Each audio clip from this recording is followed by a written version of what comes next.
Kira-kira siapa ya tokoh hebat di balik perkembangan teknologi blockchain yang diciptakan bersama Bitcoin?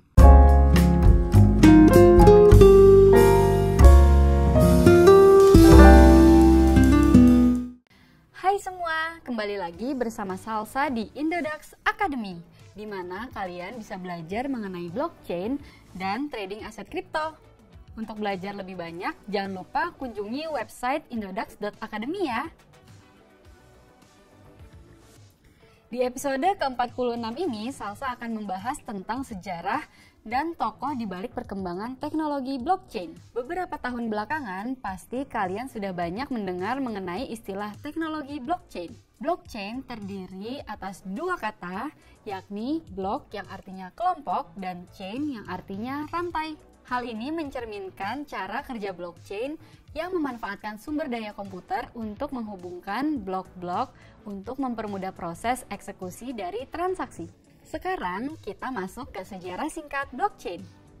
Dikutip dari buku berjudul Blockchain for Dummies yang ditulis oleh Manav Gupta, diuraikan bahwa pada awalnya blockchain dibentuk dan dikembangkan untuk memenuhi suatu kebutuhan yang besar akan sebuah sistem yang bekerja lebih efektif, efisien, hemat biaya, lebih menjamin, dan terbukti lebih aman untuk melakukan tugas berupa mereka berbagai transaksi keuangan yang terjadi di masa mendatang.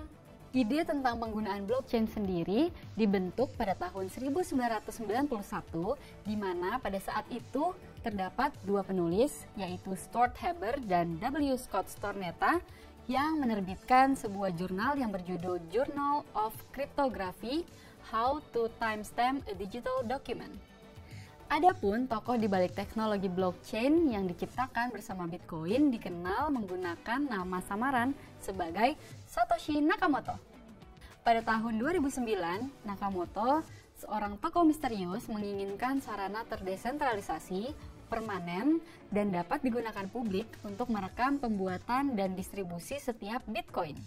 Berbeda dengan uang yang dihasilkan oleh sebuah bank sentral yang masih berbentuk uang tradisional, keberadaan dari Bitcoin ini sedikit berbeda, di mana Bitcoin tak memiliki sebuah otoritas sentral serta tidak memiliki pihak yang bekerja untuk mengontrolnya.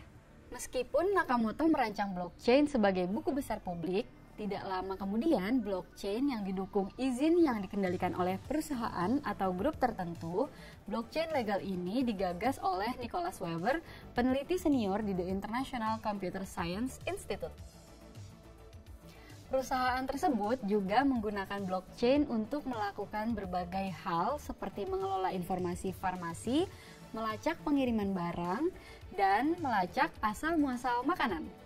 Selain itu, Catherine Tucker, seorang profesor di MIT Sloan School of Management, melihat potensi luar biasa dalam teknologi blockchain. Ia melihat blockchain paling berguna untuk mengelola mata uang digital dan melacak data kesehatan serta asuransi. Mengutip majalah Entrepreneur, sejauh ini orang telah menambang lebih dari 18 juta dari jumlah total 21 juta Bitcoin yang ada. Dan setiap transaksi di Bitcoin telah dicatat pada blockchain. Tanpa bergantung sepenuhnya kepada otoritas pusat dalam hal pengawasan, memperoleh verifikasi, menyetujui permohonan transaksi, serta mengolah pemasukan uang, Bitcoin justru lebih memilih melakukan itu semua menggunakan jaringan dengan koneksi peer-to-peer. Nah, blockchain memiliki 3 sifat utama yang membuatnya berbeda dari karakteristik sistem internet terdahulunya. Ada yang bisa tebak? Pertama, desentralisasi. Yang dimaksud dengan desentralisasi adalah tidak terpusat, yang artinya keseluruhan pengambilan keputusan diserahkan kepada para pengguna sistem tanpa adanya salah satu individu yang dapat memaksakan kehendaknya kepada individu lain, tanpa persetujuan mayoritas pengguna sistem. Kedua, transparan. Sebagian besar orang menilai bahwa blockchain memberikan sebuah privacy, namun, sebagian lainnya menyebutnya memberikan sebuah transparansi. Kenapa ya?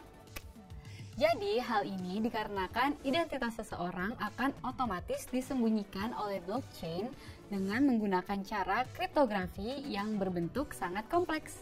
Selain itu, data yang dimuat juga hanyalah berupa data alamat publik yang dimiliki oleh orang tersebut. Atau dalam kata lain, meskipun kalian dapat melihat riwayat transaksi yang dilakukan orang tersebut, kalian tetap saja tidak bisa mengetahui identitas asli dari orang tersebut. Ketiga, abadi. Dalam konteks blockchain, kekekalan atau keabadian memiliki arti bahwa apabila sudah ada data yang terinput atau masuk ke dalam database, maka data tersebut sudah tidak dapat lagi dilenyapkan, dirusak, dan apalagi dihapus. Dengan begitu, kalian tentunya harus lebih dapat memperhatikan atas data apa yang kalian masukkan ke dalam blockchain. Nah, gimana? Sampai sini sudah semakin paham kan mengenai apa itu blockchain, sejarah singkat blockchain, serta tokoh di balik blockchain? Thank you all for watching this video. Jangan lupa komen di bawah untuk topik yang kalian mau kita bahas selanjutnya. Dan jangan lupa untuk like serta share video ini ke para trader lainnya ya. Semoga kalian profit terus dan sampai jumpa di episode berikutnya. Bye-bye!